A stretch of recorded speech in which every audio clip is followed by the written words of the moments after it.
Oke, jadi hari ini 30 Desember 2022, kita udah di akhir tahun ya. Udah mungkin teman-teman udah siap-siap mau tahun baruan nih. Besok ya, besok malam tahun baru ya.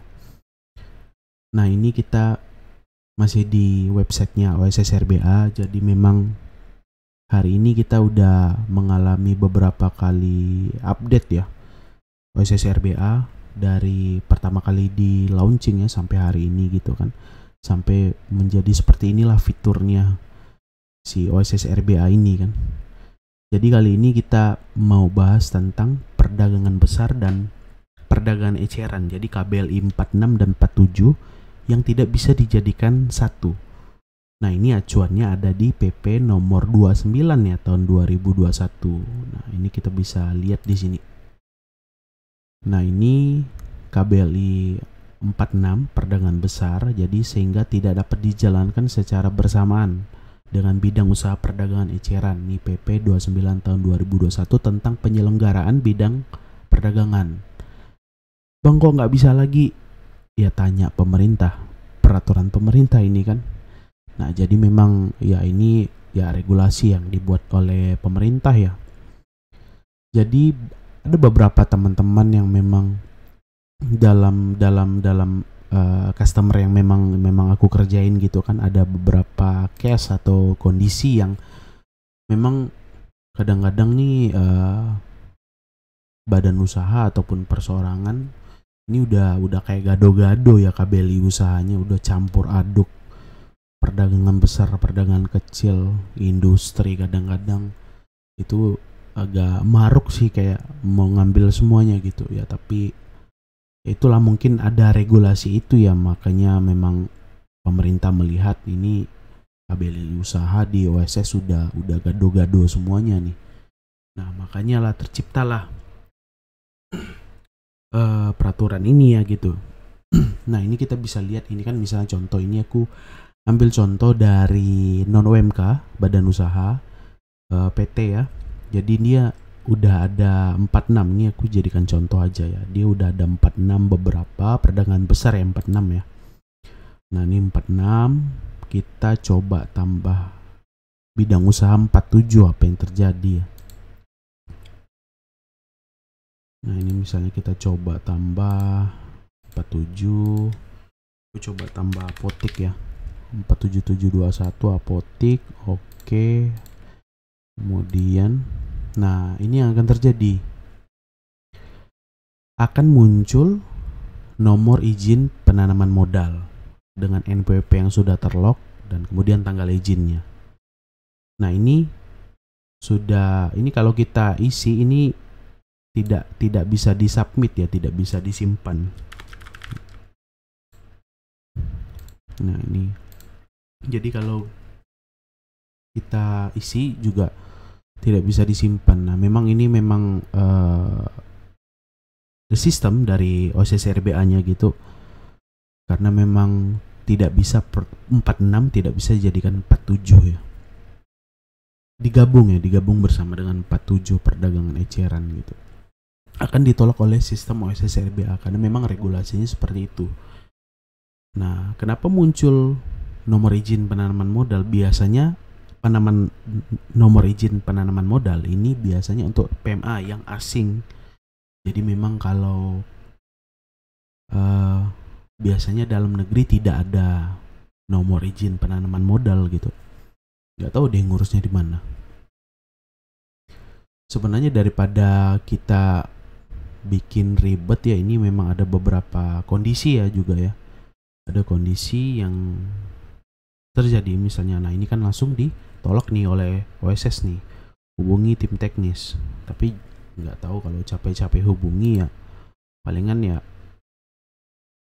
bang ini kok misalnya ini kita nih pelaku usaha nih, kok nggak bisa nih tambahin 47.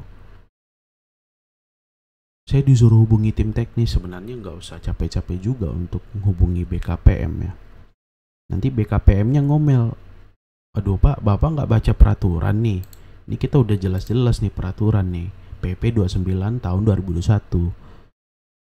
Perdagangan besar tidak bisa dijalankan bersamaan dengan perdagangan eceran, malah bapaknya ngeyel lagi kan. Wah, itu yang akan terjadi ya. Nah, jadinya daripada kita ribet-ribet, ada beberapa saranku sih misalnya, dan kondisi juga yang aku temui memang khususnya yang beberapa klien yang memang aku kerjakan juga kan. Nah, jadi ada klien yang mereka bikin akte perusahaan ya di notaris ya, PT reguler ya. Itu aktenya KBLI-nya 46 perdagangan besar. Contohlah PBF dan PAK yang alkes ya. Nah, lalu setelah itu kan di OSS-nya kan tidak bisa menambahkan 47 ya perdagangan eceran kan, karena ya kita stuck pada regulasi kan, memang tidak bisa digabungkan dan dijalankan bersamaan ya 46 dan 47. Nah, sarannya gimana? Nah, khusus di Kalbar ini nggak tahu regulasinya nasional ataupun otonomi.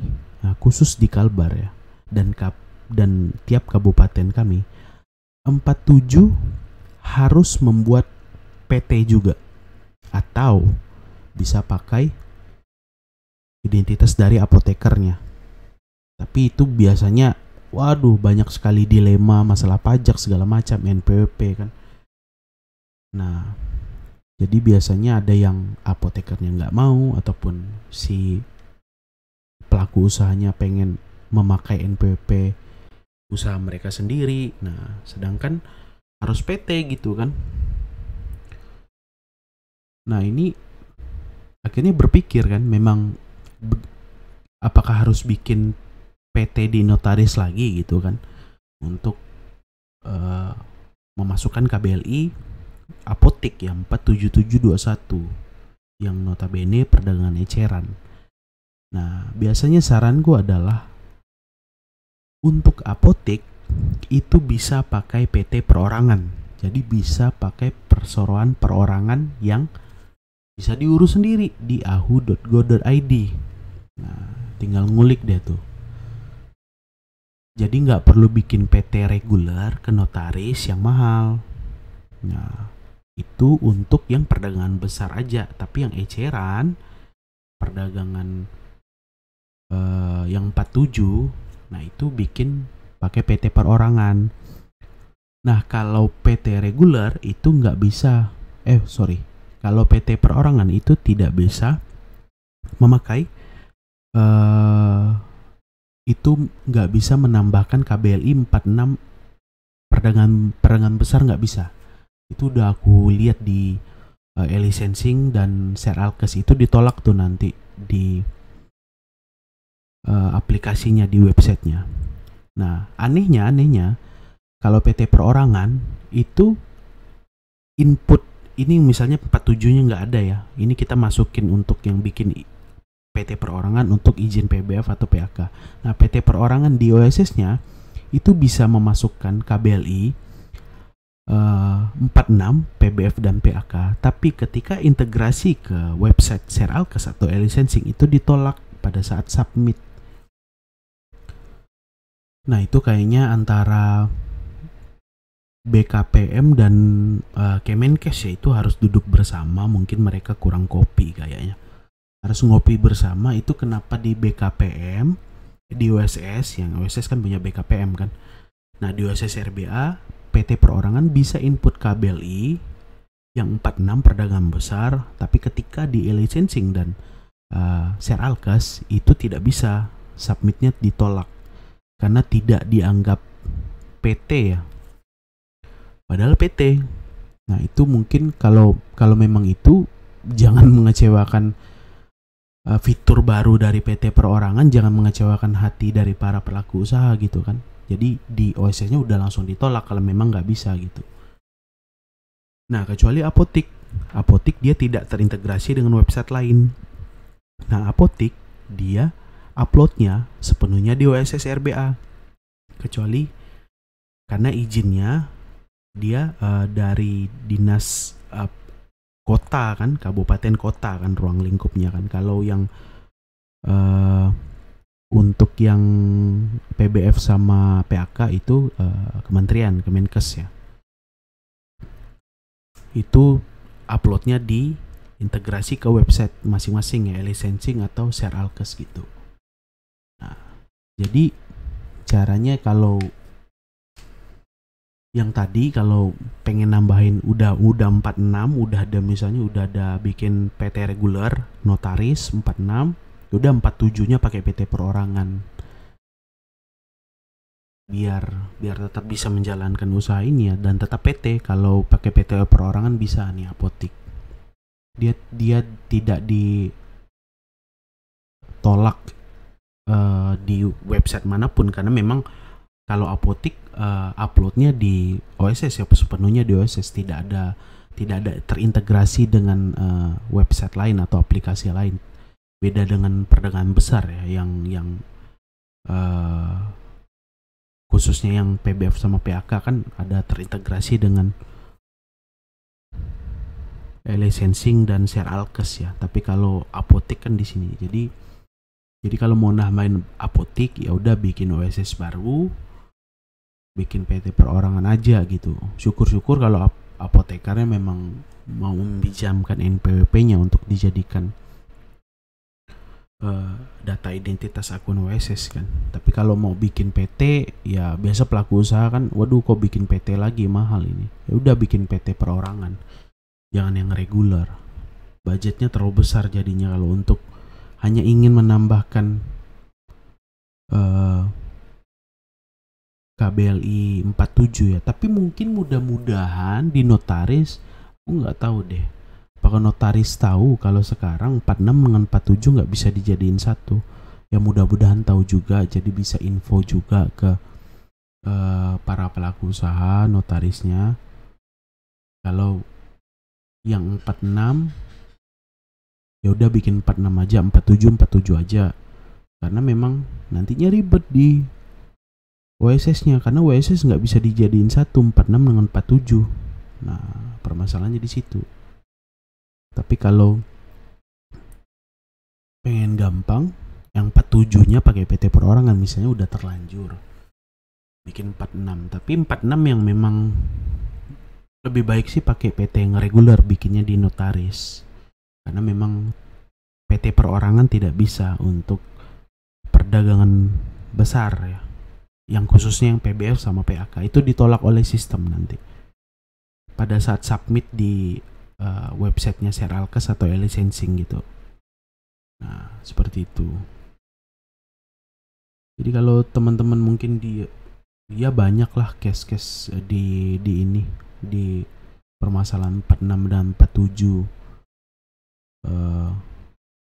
Belum lagi double ininya, KBLI-nya. Nah sama satu lagi, kalau yang biasanya kalau apa namanya untuk alkes ya, untuk alkes 46691 sebenarnya tadi udah ada sih. Ya udah, ini kita sebagai contoh aja ya, alkes.